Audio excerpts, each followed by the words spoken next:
اعوذ باللہ من الشیطان اللعین الرجیم بسم اللہ الرحمن الرحیم الحمد للہ رب العالمین والصلاة والسلام علی النبی الکریم وعلی آلہ الطیبین الطاہرین المعصومین المنتجبین ولعنۃ اللہ علی اعدائہم من الآن الی قیام یوم الدین آمین یا رب العالمین۔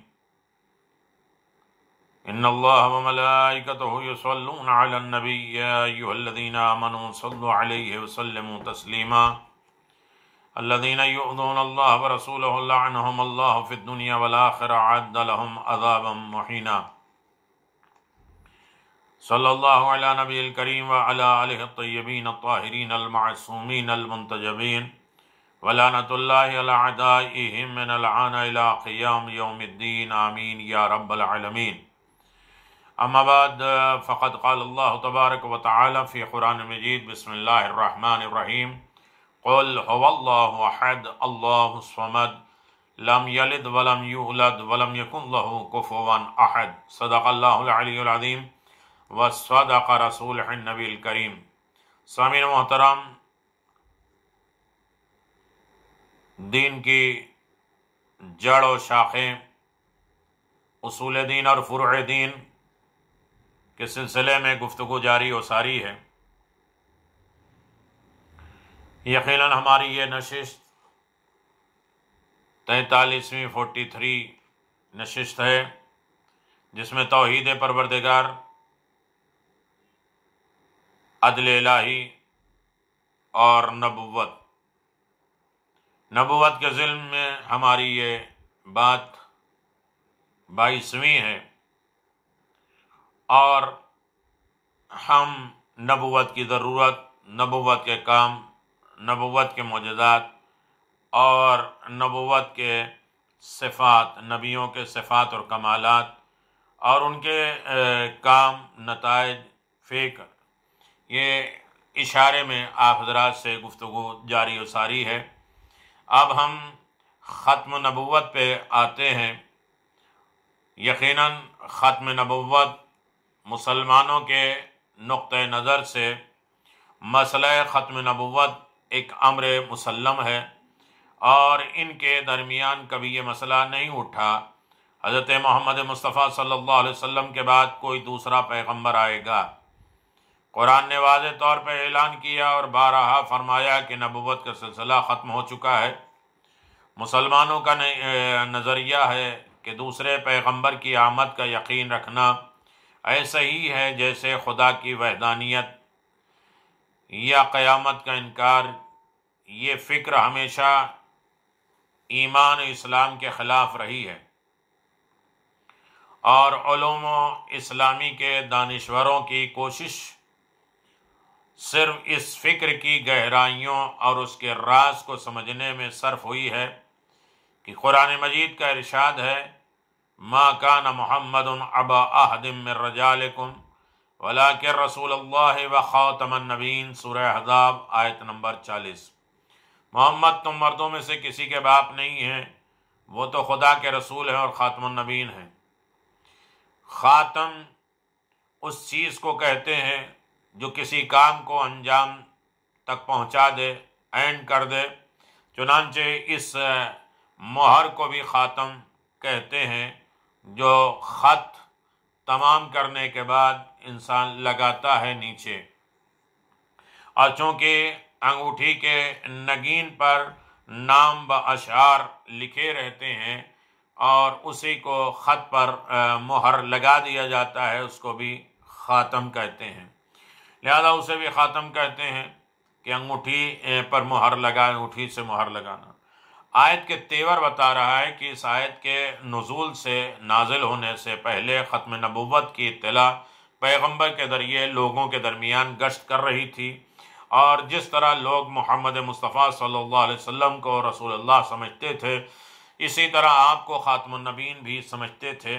یہ آیت صرف اس بات کی طرف اشارہ کر رہی ہے کہ انہیں کسی زید بن حارثہ کا باپ کہہ کر نہ پکارو، بلکہ آپ کے حقیقی لقب رسول اللہ یا خاتم النبیین سے یاد کرو۔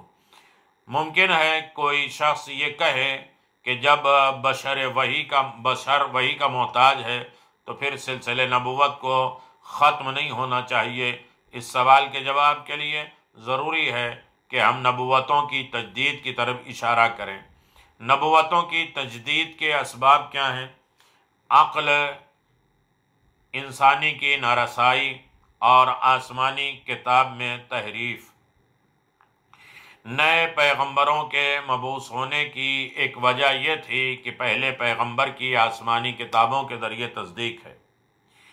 اب جہاں کے رسول کسی کے باپ نہیں ہیں، عرب اور بعض قوموں کی یہ رسم تھی کہ وہ کسی کو اپنا بیٹا بنا لیتے تھے، چنانچہ اس منہ بولے بیٹے کو وہ حقوق ملتے تھے جو حقیقی بیٹے کے ہیں۔ اسلام نے اس رسم کو منسوخ قرار دے دیا۔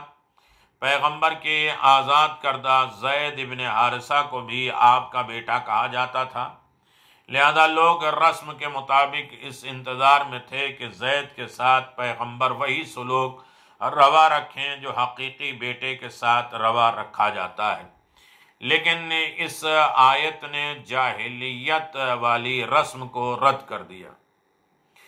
تو میں گفتگو کر رہا تھا کہ پہلے پیغمبر کی آسمان کی کتابیں، ممکن ہے کہ اسے کوئی ایسا آدمی مل جائے جو راستے سے واقف ہو اور اس سے علامات لکھ کر دسیوں کلومیٹر کا راستہ طے کر لے، یہاں تک کہ ایسی جگہ پہنچ جائے جہاں نئے رہبر کی ضرورت پیش آتی ہے۔ اس لیے اس نئے رہبر سے معلومات فراہم کرنے کے بعد اس کے سامنے نئے افق روشن ہو اور رفتہ رفتہ اس کی معلومات کا دائرہ وسیع ہوتا چلا گیا، اور اس شخص تک رسائی ہوگی کہ جس سے راستے کا کامل نقشہ حاصل کرے، اور اس نقشے کی وجہ سے نئے رہنمائی سے بے نیازی ہو جائے۔ اس مثال سے یہ بات روشن ہو جاتی ہے کہ پیغمبر اسلام صلی اللہ علیہ وسلم کی رسالت تمام رسالتوں سے مختلف ہے۔ یہ تفاوت قانون منصوبے کی نوعیت کا ہے۔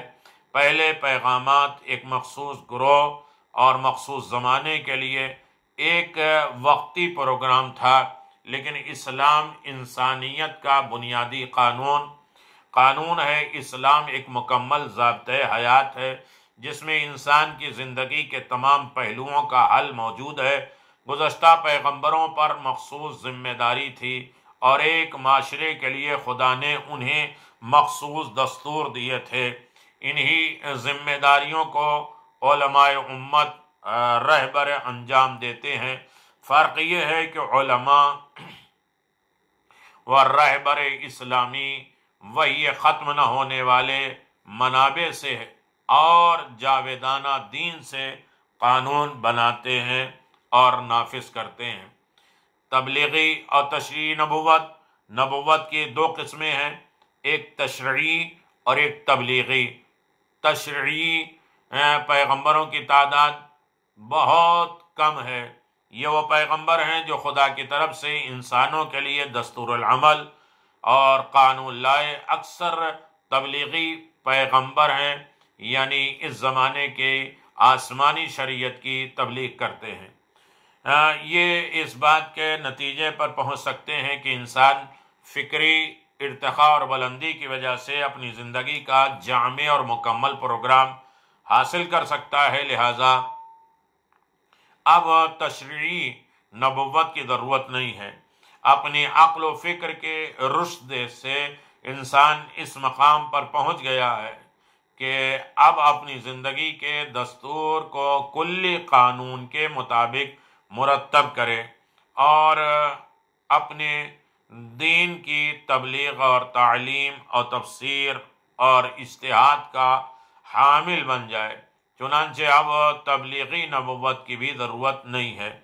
اس بنا پر ختم نبوت کے ہرگز یہ معنی نہیں ہے کہ انسان وحی سے بے نیاز ہو گیا ہے، بلکہ اس کے معنی یہ ہیں کہ اب انسان میں مکمل نظام قانون کو حاصل کرنے کی صلاحیت پیدا ہو گئی ہے اور وہ اس کلی قانون کے پرتوں میں کہ جس کا سرچشمہ وحی ہے اپنی زندگی کے مختلف پہلوؤں کے لیے ایک پروگرام بنا سکتا ہے، اور اس طرح وہ ہمیشہ وحی کا محتاج رہے گا۔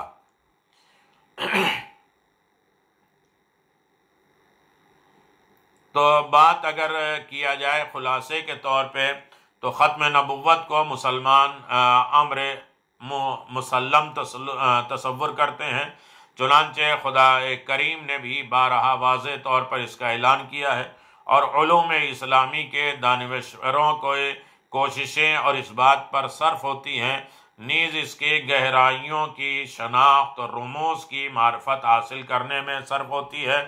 نبوتوں کی تجدید کی ایک وجہ پیغمبروں کی تعلیمات میں تحریف کا واقع ہونا، فکری ارتقاء کی وجہ سے انسان اپنے علمی اور دینی آثار کی حفاظت نہیں کر سکتا۔ انسان نے فکری ارتقاء کے بعد اپنی رائے کے مکمل نقشے کو حاصل کر لیا ہے، اور اس کلی پروگرام سے اپنے لیے دستور بنا سکتا ہے۔ چنانچہ اب تشریع نبوت کی ضرورت نہیں ہے، چونکہ اس میں تفسیر اجتہاد کی صلاحیت پیدا ہو گئی ہے، لہذا تبلیغی نبوت کی بھی ضرورت نہیں رہی ہے۔ اب سوال یہ ہوتا ہے کہ ختم نبوت کے بارے میں مسلمانوں کا نظریہ کیا ہے؟ خاتم کے معنی کیا ہیں؟ تجدید نبوت میں تحریف کے کردار کیا ہیں؟ کیا ختم نبوت کے معنی وحی سے بے نیاز ہونا ہے؟ پیغمبر اسلام اور دیگر رسولوں کی رسالت میں کیا فرق ہے؟ تبلیغی اور تشریعی نبوت کی تعریف کیا ہے؟ یہ ساری چیزیں آپ کے سامنے ہیں۔ یہ چونکہ ہمارا نبی خاتم النبیین ہے، نبوت ختم ہو گئی ہے ان کے اوپر، تو ان کے پاس جو معجزہ ہے وہ قرآن دائمی معجزہ ہے۔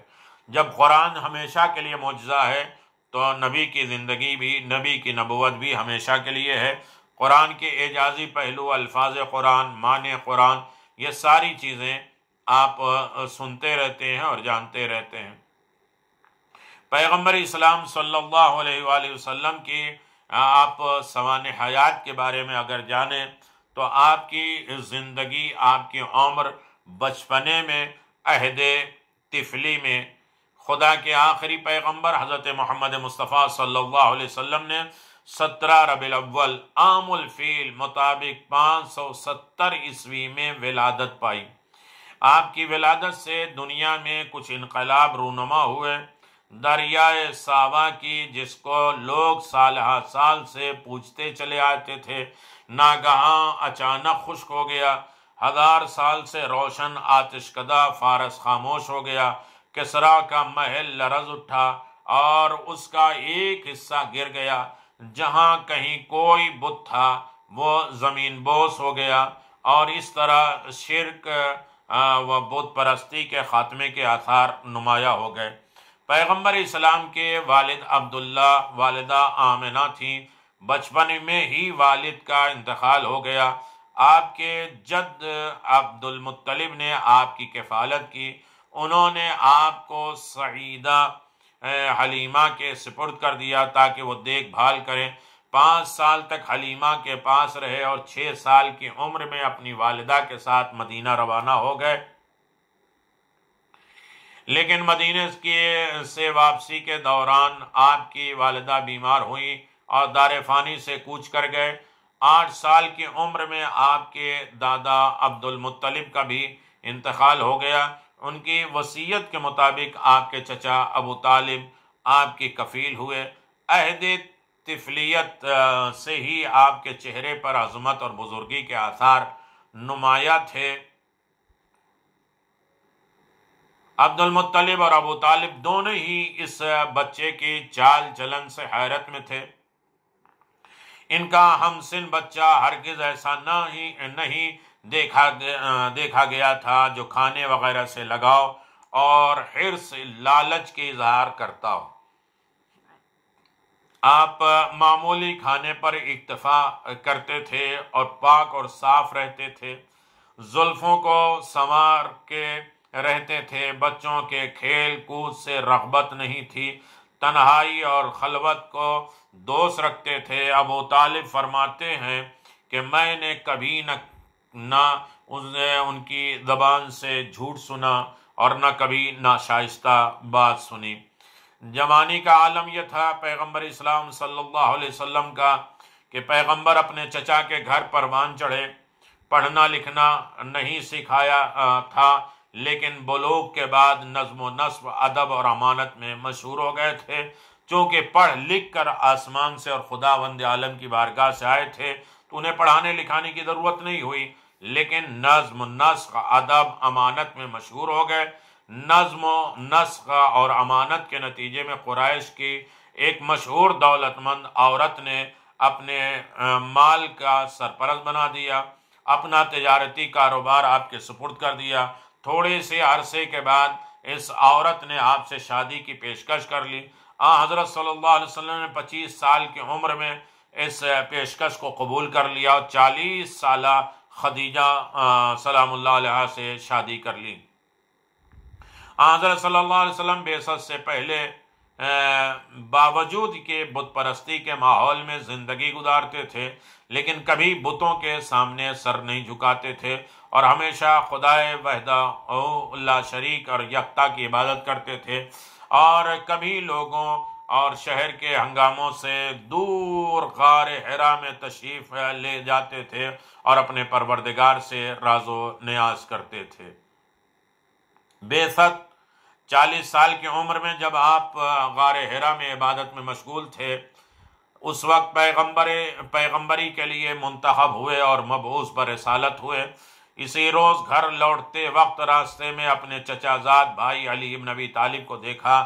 آپ نے علی ابن ابی طالب کو وہ واقعہ سنایا، چنانچہ انہوں نے آپ کی بات کی تصدیق کی، اور جب گھر تشریف لائے تو آپ کی شریک حیات جناب خدیجہ نے بھی اسلام قبول کر لیا، اور ایک مدت تک یہ دونوں پیغمبر کے ساتھ نماز پڑھتے رہے، جبکہ دوسرے لوگ کافر تھے، اور ابتدا میں پیغمبر کی ذمہ داری یہ تھی کہ آپ مخفی طور پر یہ لوگوں کو ایک خدا کی طرف بلائیں۔ تبلیغ: جب آپ نے پہلی بار لوگوں کو دعوت دی تو اس کا شدید رد عمل ظاہر ہوا اور بہت سی مشکلوں کا سامنا کرنا پڑا۔ مجبوراً آپ نے ایک مدت تک خفیہ طریقے سے دعوت کا سلسلہ جاری رکھا، اور یہاں تک کہ دوبارہ آپ کو حکم ملا کہ آپ اپنے خاندان والوں کو دعوت دیں، لیکن اس تبلیغ کا کوئی نتیجہ نہ نکلا۔ صرف حضرت علی ابن ابی طالب نے اپنے ایمان کا اعلان کیا۔ مدارس کے مطابق شیعوں کا عقیدہ ہے کہ ابو طالب اسلام کے گرویدہ تھے اور اسلام کو فالو کرتے تھے، مانتے تھے اور اس پر جان نثار ہونے کے لیے تیار رہتے تھے، لیکن چونکہ صرف آپ پیغمبری کے حامی تھے، پیغمبر اسلام، اس لیے اپنے ایمان کا اظہار نہیں کیا تھا اور ایمان پر لوگوں کو لاتے تھے، اور ان کی زبان اور کلام کو پروردگار نے اپنا کلام قرار دیا۔ 3 سال کے بعد پھر آپ کو کھلم کھلا تبلیغ کرنے کا حکم ملا۔ تبلیغ کے ابتدائی زمانے میں مکہ والوں نے بہت تکلیفیں دیں، یہاں تک کہ مسلمانوں کا ایک گروہ عاجز آ کر اپنا گھر بار چھوڑ کر حبشہ چلا گیا، اور پیغمبر اکرم اپنے چچا ابو طالب اور بنی ہاشم میں سے اپنے عزیزوں کے ساتھ 3 سال تک شیب ابی طالب میں محبوس رہے، قید رہے۔ یہ 3 سالہ دور نہایت ہی تنگ دستی کا دور تھا، لیکن سوشل بائیکاٹ تھا، باہر نہیں نکل سکتے تھے۔ بعثت کے 10ویں سال اس محاصرے سے باہر نکلے۔ پیغمبر کے حامی و مددگار ابو طالب اور آپ کی شریک حیات جناب خدیجہ کا انتقال ہو گیا، اور پیغمبر جس سال اپنے 2 حامیوں سے محروم ہو گئے، اس کو عام الحزن جناب خدیجہ جناب ابو طالب کی شہادت پہ آپ نے پورا سال غم منایا، یعنی غموں کا سال کہتے تھے۔ ابو طالب کے انتقال کے بعد مکے میں مسلمانوں کے لیے کوئی تحفظ نہیں رہ گیا۔ لوگوں نے پیغمبر کو اذیت دینے میں انتہا کر دی، یہاں تک کہ مشرکین مکہ نے خفیہ طور پہ پیغمبر کے قتل کا منصوبہ بنا لیا۔ خدا نے رسول خدا صلی اللہ علیہ وسلم کو ان کے منصوبے سے آگاہ فرمایا اور رسول کو یثرب یعنی مدینے کی طرف ہجرت کر جانے کا حکم دیا۔ رسول خدا صلی اللہ علیہ وسلم نے علی کو اپنے بستر پہ لٹایا اور شب میں خدا کی پناہ میں گھر سے باہر نکلے، دشمنوں کے درمیان سے گزر گئے اور مکہ سے چند فرسخ کے فاصلے پر واقع ایک غار میں چھپ گئے۔ 3 روز کے بعد جب دشمن آپ سے نا امید ہو گئے اور غار سے باہر تشریف لائے، مدینے کی طرف روانہ ہو گئے۔ یہ ہجرت بعثت کے 13ویں سال ہوا تھا، نبوت کا اعلان کرنے کے 13ویں سال، یعنی 13 سال مکے میں رہے آپ۔ ہجرت پیغمبر اسلام نے بعثت کی 13ویں سال، 13 سال مکے میں رہے، نبوت کے سال مکہ سے مدینہ کی طرف ہجرت فرمائی۔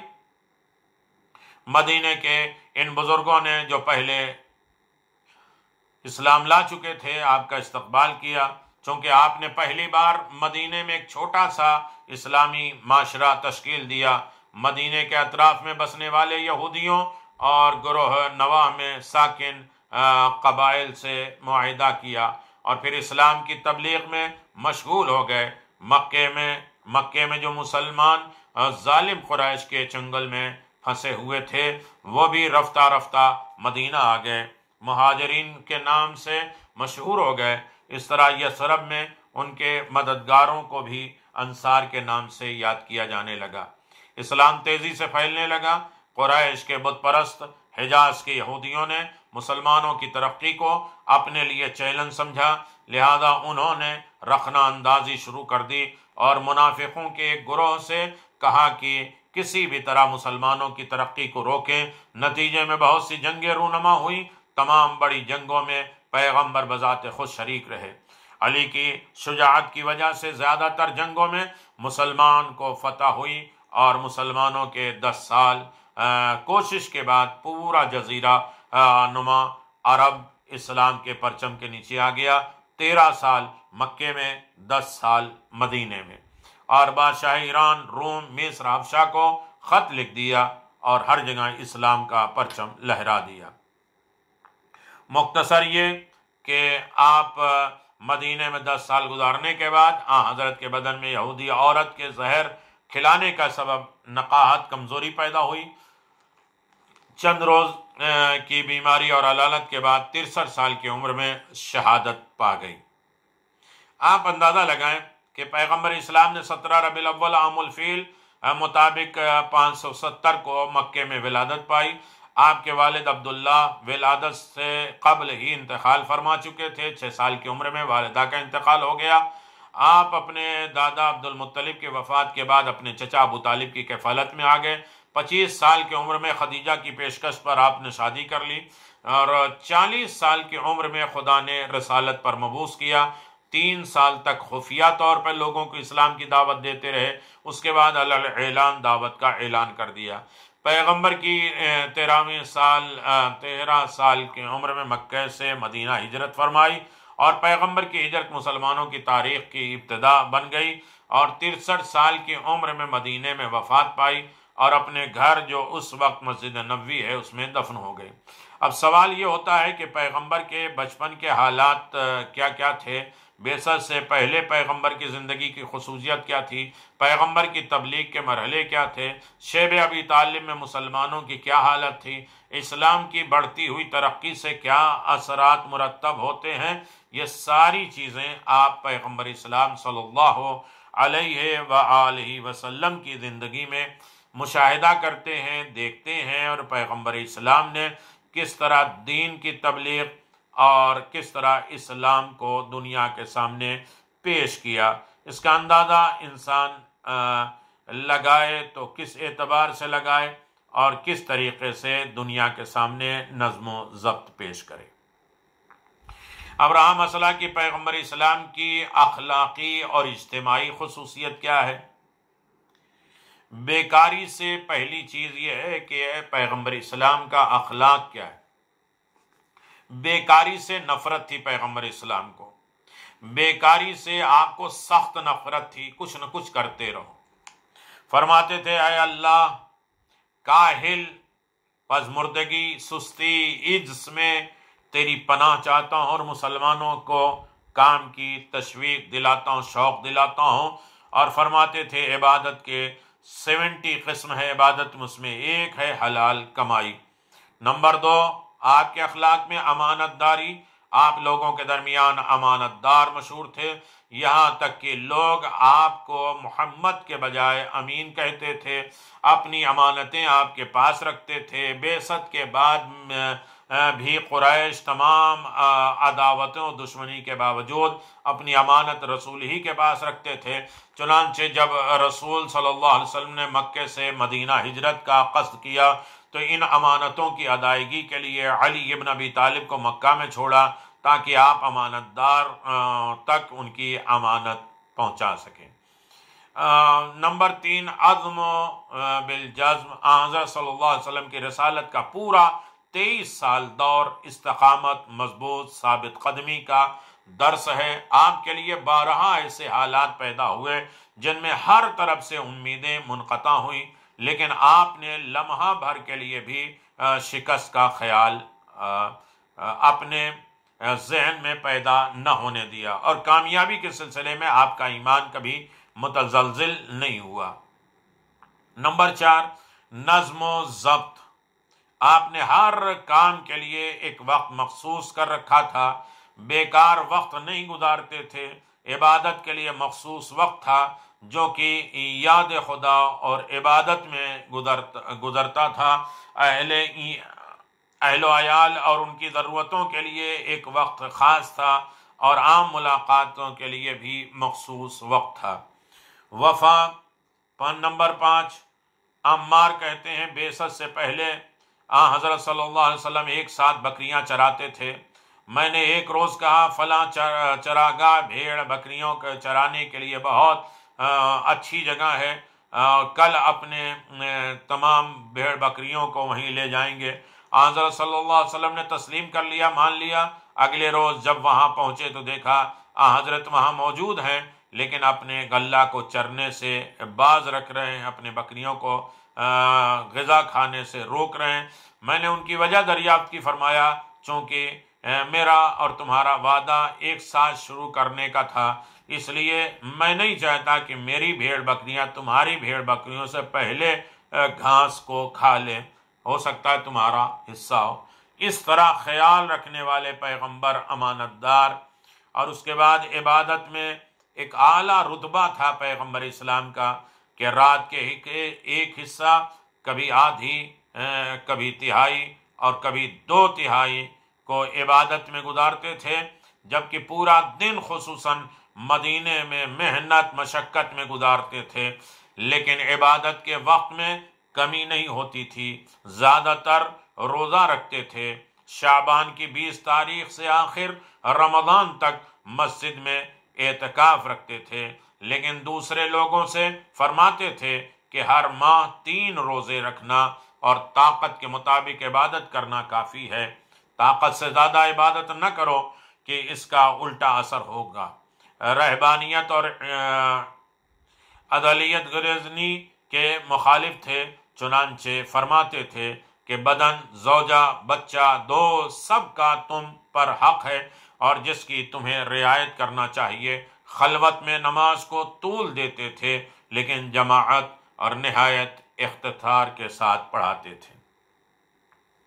نمبر 7، زہد اور سادہ زندگی، آپ کی زندگی زہد اور سادہ زندگی کا ایک اصول تھا۔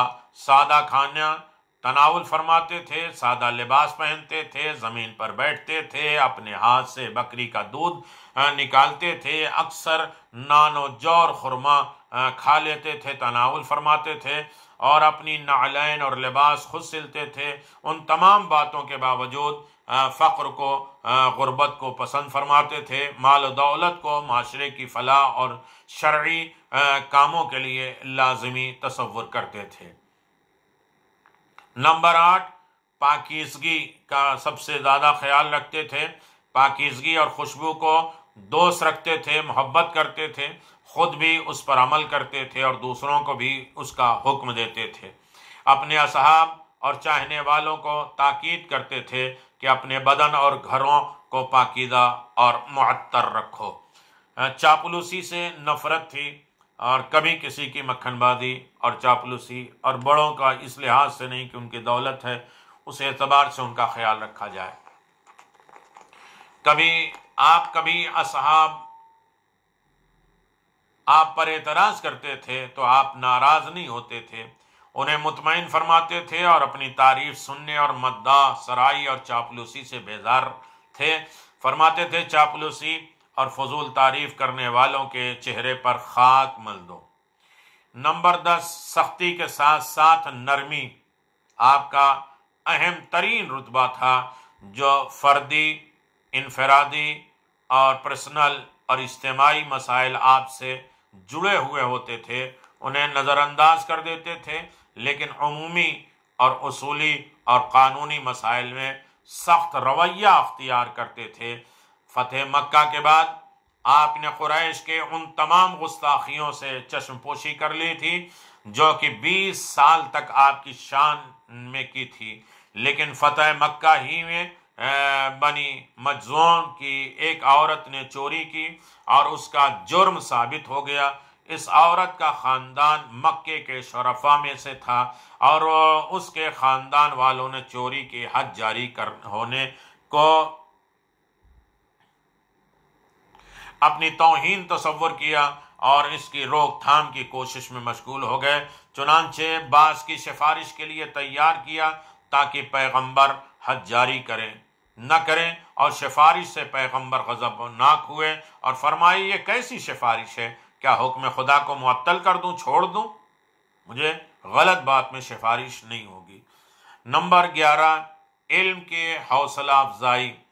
علم کے سلسلے میں لوگوں کی حوصلہ افزائی کرتے تھے، پروموٹ کرتے تھے، بڑھاتے تھے، اپنے اصحاب کے بچوں کو تعلیم حاصل کرنے کی ترغیب دیتے تھے، رغبت دلاتے تھے، فرماتے تھے علم حاصل کرنا ہر مسلمان پر واجب ہے۔ آپ علم حاصل کرنے کے سلسلے میں سن و سال کی قید کے قائل نہیں تھے، چنانچہ ارشاد ہے گوش سے گور تک علم حاصل کرو۔ کمزوریوں سے آگاہ کرنا، آپ لوگوں کی کمزوریوں اور جہالت سے فائدہ نہیں اٹھاتے تھے، بلکہ ان کی کمزوری اور جہالت سے انہیں آگاہ اور متوجہ کرتے تھے۔ جب آپ کے فرزند ابراہیم کی 18 ماہ کی عمر میں انتقال ہوا تو اتفاق سے اسی دن آفتاب کو گرہن لگا تھا، سورج کو گرہن لگا تھا۔ لوگوں نے سوچا کہ آفتاب کو گرہن لگنے کے بعد کا سبب پیغمبر کو پہنچنے والا صدمہ ہے۔ پیغمبر نے لوگوں کو اس جاہلانہ تصور کے مقابل میں خاموشی اختیار نہ کی اور اس ضعیف نقطے سے فائدہ نہیں اٹھایا، بلکہ منبر پہ تشریف لے گئے اور فرمایا چاند اور سورج خدا کی نشانیوں میں سے 2 نشانیاں ہیں اور انہیں کسی کے موت سے گرہن نہیں لگتا۔ نمبر 13، معاشرتی روابط۔ لوگوں سے خندہ پیشانی، مسکراتے ہوئے چہرے سے کے ساتھ ملتے تھے، اپنے اصحاب کے دل جوئی کرتے تھے۔ اگر کسی دن اپنے اصحاب میں سے کسی کو نہیں دیکھتے تھے تو اس کی تلاش میں نکل پڑتے تھے۔ اگر بیمار ہوتا تھا تو ان کی عیادت کے لیے تشریف لے جاتے تھے۔ اگر مشکلات سے 2-4 ہوتے تھے تو ان کی مدد کے لیے جاتے تھے۔ مجلس میں دائرے کی صورت میں بیٹھتے تاکہ پائیتی اور سرہانے کا امتیاز نہ رہے۔ کسی ایک آدمی پر نگاہ مرکوز نہیں رکھتے تھے بلکہ ہر ایک کو دیکھتے تھے۔ کام میں مشغول افراد کے پاس بیکار بیٹھنے کو برابر سمجھتے تھے، چنانچہ اپنی جگہ سے اٹھ کر کام میں شریک ہو جایا کرتے تھے۔ نمبر 14، خاندان کے ساتھ حسن سلوک۔ اپنی بیویوں پر غضبناک نہیں رہتے تھے بلکہ بعض بیویوں کی بدزبانی کو اس حد تک برداشت کرتے کہ اس سے دوسرے کو تکلیف ہوتی تھی۔ بیویوں کے ساتھ حسن معاشرت کا حکم دیتے تھے اور فرماتے تھے سب لوگوں میں نیک اور بد خصلتیں موجود ہیں۔ مرد کو صرف اپنی زوجہ کی ناپسندیدہ فعل کی گرفت کر کے اس سے جدا نہیں ہونا چاہیے، کیونکہ جب اس کی ایک خصلت سے ناراض ہوتا ہے تو اس کی دوسری عادت خوشنودی کا باعث ہوتی ہے۔ لہذا ان دونوں کو مد نظر رکھنا چاہیے۔ نمبر 15، بچوں کے ساتھ نیک برتاؤ کرتے تھے۔ پیغمبر اسلام صلی اللہ علیہ وسلم بچوں کو سلام کرتے تھے۔ اپنی اولاد اور اولاد کی اولاد سے بہت زیادہ محبت کرتے تھے، خود جناب سیدہ سے، امام حسن امام حسین سے۔ مسلمانوں کے بچوں سے بھی محبت کرتے تھے، انہیں زانوں پر بٹھاتے تھے، سر دست شفقت پھیرتے تھے، اور مائیں اپنے چھوٹے بچوں کو آپ کی خدمت میں لاتی تھیں اور ان کے حق میں آپ سے دعا کرنے کی درخواست کرتی تھیں۔ ایک دن ایک بچے نے آپ کا لباس تر کر دیا، بھگا دیا، تو بچے کی ماں بہت شرمندہ ہوئی اور بچے کو دھمکی دینے لگی۔ آپ نے اسے ایسے کرنے سے منع کر دیا۔ غلاموں کے ساتھ اچھا سلوک، غلاموں میں بہت زیادہ مہربان تھے، غلاموں کے اوپر لوگوں سے فرماتے تھے یہ تمہارے بھائی ہیں، جو تم کھاؤ وہی انہیں کھلاؤ، جو تم پہنو وہی انہیں پہناؤ، اور ان کے ذمے سخت کام نہ کرو، ان کے کاموں میں تم خود بھی مدد کیا کرو، انہیں غلام اور کنیز کے نام سے نہ پکارو، اور بردہ فروش کو بدترین شغل جانتے تھے، اور گھر بار جو بیچتے تھے اور اپنے کاندھوں پہ جو گھر لے کے چلتے تھے، اور فرماتے تھے خدا کے نزدیک بدترین انسان آدم فروش ہے جو آدمی کو بیچتا ہے۔ یہ بہت سے کتابوں میں آپ دیکھ لیے کہ شیعہ در اسلام اس میں کتاب میں ہے، شناخت اسلام شہید بہشتی کی ہے، وحی نبوت، انسان اور ایمان، ختم نبوت، ان ساری چیزوں کی کتابوں سے مربوط ہے۔ خلاصہ یہ ہے کہ رسول صلی اللہ علیہ وسلم کے بعض اخلاقی خصوصیت کیا ہے؟ بیکاری سے نفرت کرتے تھے، لوگوں کو کام کے طرف شوق دلاتے تھے، امانت داری میں شہرت یافتہ تھے، چنانچہ آپ کو محمد امین کہتے تھے، اور کبھی بھی آپ کے ذہن میں شکست کا خیال پیدا نہیں ہوا، ہمیشہ ثابت قدم رہے، اپنے اوقات کو منظم طریقے سے عبادت، خاندان اور لوگوں کے لیے تقسیم کر رکھا تھا، راتوں کو اکثر عبادت میں مشغول رہتے تھے، 2/3 یا 1/3 رات میں بیدار رہتے تھے، بہت سادہ زندگی گزارتے تھے اور پاکیزہ رہتے تھے، لوگوں سے خندہ پیشانی، مؤدبانہ انداز سے ملتے تھے، اور بچوں پر مہربان اور اپنے خاندان کے لیے خوش اخلاق تھے۔ سوال یہ پیدا ہوتا ہے کہ پیغمبر کے عزم بالجزم کی کیا نوعیت تھی؟ پیغمبر اسلام کی زندگی کا نظم و ضبط اگر بیان کیا جا سکتا ہے تو بیان کریے، سوچئے، غور کریں کہ آپ کی زندگی منظم کیسے تھی، اور اس میں ہر طریقے کے قانون کے اعتبار سے تھی، اور بالکل سسٹمیٹک جو ہے وہ لائف اور آپ کی حیات طیبہ تھی۔ پیغمبر اسلام کی زندگی میں عبادت کی بہت زیادہ اہمیت تھی، اور دن رات عبادت کرتے تھے، کبھی آدھی رات، کبھی 2/3 رات، کبھی یہ رات۔ اللہ تبارک و تعالیٰ نے خود فرمایا قم اللیل الا قلیلا، اے میرے پیغمبر راتوں کو کھڑے ہو لیکن کم، جس کی عبادت اتنی ہو کہ خدا خود کہے کہ عبادت کم کرو۔ کیا پیغمبر لوگوں کی کمزوریوں سے فائدہ اٹھاتے تھے؟ نہیں، بلکہ ہر کمزور کو ایک طاقت دیتے تھے، پناہ دیتے تھے، لوگوں کی ہمدردی مدد کرتے تھے اور انہیں آمادہ کرتے تھے، کمزور ہوتے تھے تو انہیں قوت اور طاقت اور توانائی دلاتے تھے اور انہیں اور آگے بڑھانے کی کوشش کیا کرتے تھے۔ پیغمبر اسلام صلی اللہ علیہ وآلہ وسلم کی ایک اجتماعی خصوصیت کی وضاحت کیا ہے؟ آپ کی اجتماعی زندگی کیا ہے؟ کبھی امانت دار آپ سوچ سکیں کہ عمار نے کہا کہ وہاں چلیں بھیڑ بکریاں چرائیں، تو آپ وہاں پہلے پہنچے، بھیڑ بکریاں پہلے تھیں، لیکن اپنی بھیڑ بکریوں کو گھاس کھانے نہیں دیا، اس لیے کہ پہلے وعدہ عمار نے کیا تھا اور اسے وفا رسول خدا صلی اللہ علیہ وسلم نے کیا۔